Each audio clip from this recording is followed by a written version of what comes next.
Hello good morning to all students. Last video में हमने study किया था एंडोप्लाज्मिक रेटिकुलम के बारे में।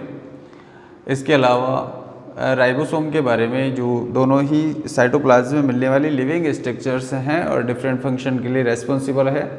तो आज के इस वीडियो में हम स्टडी करेंगे एक अदर सेल ऑर्गेनेल जो कि सिंगल मेम्ब्रेन से बाउंडेड होता है और इसका नाम है गोल्गी बॉडी, या हम कह सकते हैं इसको गोल्गी कॉम्प्लेक्स, या हम इसको कह सकते हैं गोल्जी एपरेटस।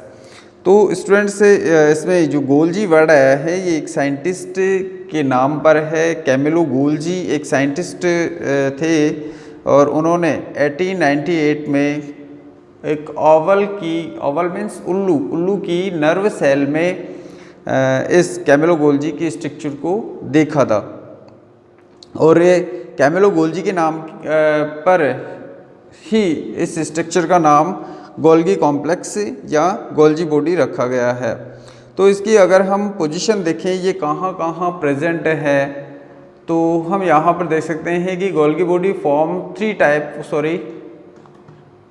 यहाँ पर देखते हैं हम पोजीशन। तो लाइट माइक्रोस्कोपी डिस्कोइडल स्ट्रक्चर है present near the nucleus in all eukaryotic cell, लेकिन यहाँ पर कुछ एक्सेप्शन भी आते हैं। सभी यूकैरियोटिक में प्रेजेंट है, लेकिन यहाँ पर देख सकते हैं आप मेमेलियन आरबीसी में ये एब्सेंट है। इसके अलावा मैच्योर स्पर्म में भी एब्सेंट है।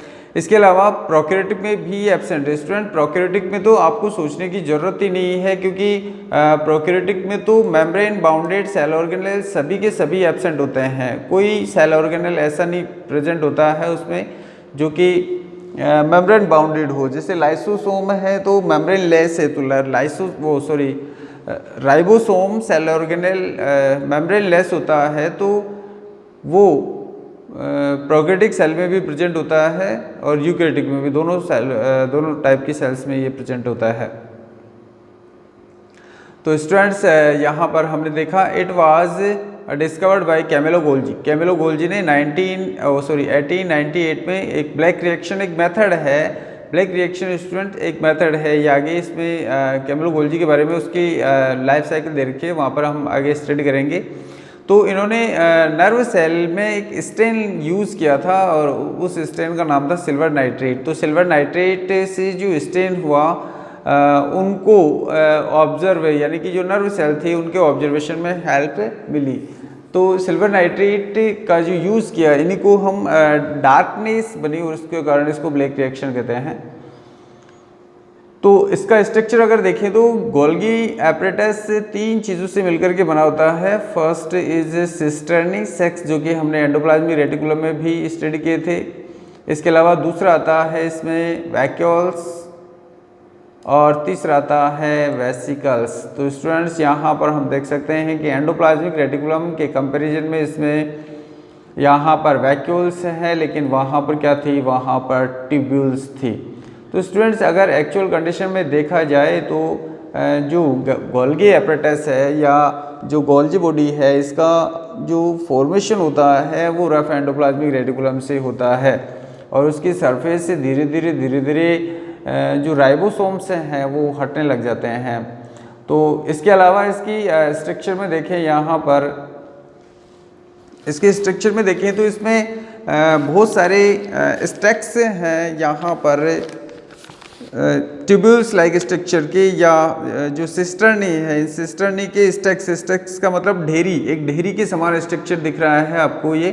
तो इस ढेरी में यहाँ पर दो चीज़ें हमें देखने को मिलती है कि ये अगर इसका साइड देखें यहाँ पर तो इसका कॉन्वेक्स साइड हो जाएगी, और ये इसका अगर देखें तो ये इसका कॉनकेव साइड हो जाएगी।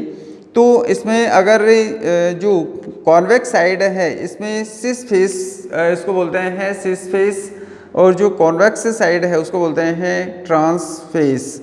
तो ये जो कॉन्वेक्स साइड होती है ये न्यूक्लियस की ओर होती है, मीन्स ये इसका जो सिस फेस है ये न्यूक्लियस की ओर होता है, और ट्रांस फेस इसमें प्लाज्मा मेम्ब्रेन की ओर होता है। यहाँ पर आप देख सकते हैं इसमें डायग्राम में ये सिस फेस है और ये न्यूक्लियस की ओर होता है, या हम बोल सकते हैं एंडोप्लाज्मिक रेटिकुलम की ओर होता है, जबकि यहाँ पर ये कैसा है, ये यहाँ पर कॉनकेव स्ट्रक्चर फॉर्म करता है, तो ये प्लाज्मा मेम्ब्रेन की ओर ये सिचुएटेड रहता है।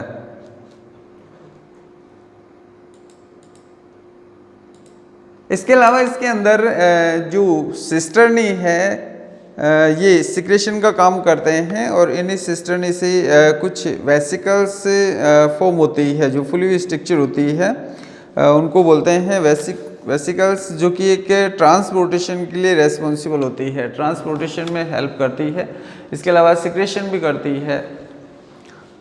तो फंक्शन अगर इसका देखें तो इन्वॉल्व इन सेल का सिक्रेशन करती है। Golgi body acts as storage का काम भी करता है, मॉडिफाई करता है, and condensation of packaging membrane. Student यहाँ पर पैकेजिंग मेम्ब्रेन का मतलब यह है कि यहाँ से ये एंडोप्लाज्मिक रेटिकुलम के बिल्कुल पास में होता है, और एंडोप्लाज्मिक रेटिकुलम से जो सिक्रेशंस आते हैं उन सिक्रेशन को ये एक मेम्ब्रेन में कन्वर्ट कर देता है, जिसको बोलते हैं packaging membrane. It is accumulate enzyme mucus hormones, तो ये इनका सिक्रेशन है, एंजाइम्स का कर देता है, म्यूकस का कर देता है, या हॉर्मोन्स का सिक्रेशन करता है।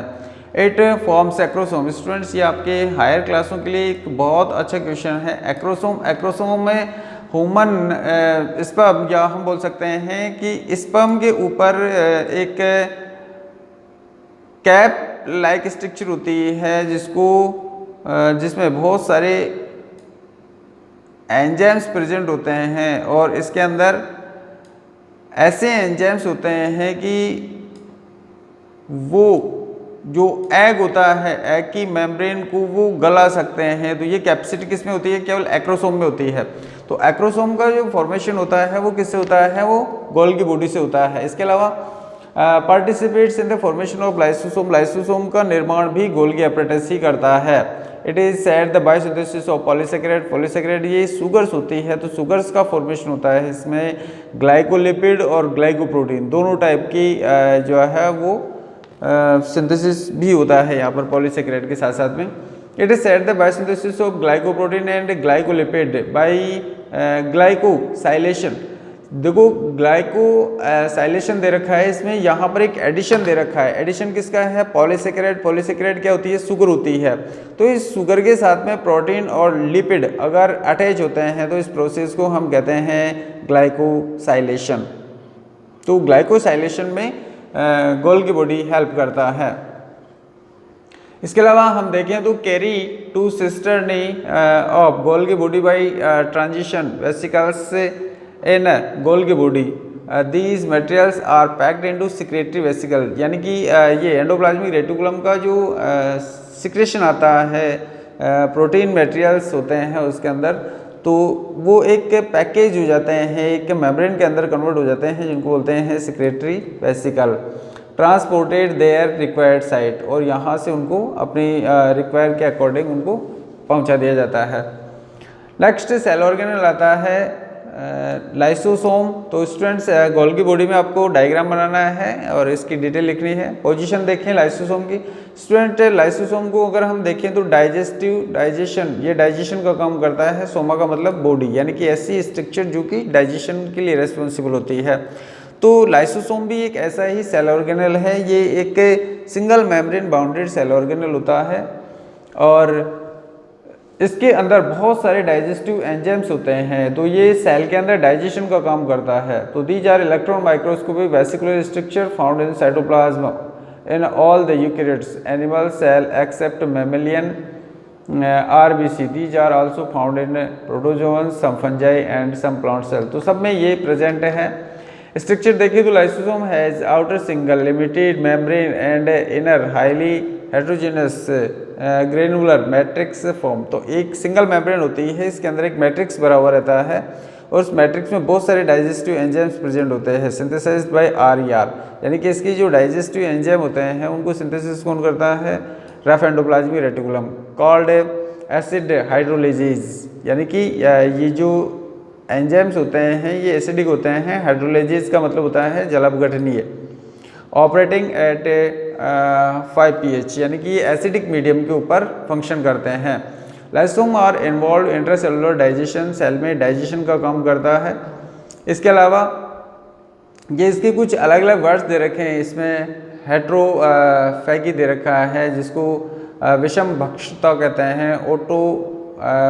ओटोफैगी का मतलब होता है स्वैलनता, और इसके अलावा इसको इंट्रासेलुलर डाइजेशन, हेट्रोफैगी और ओटोफैगी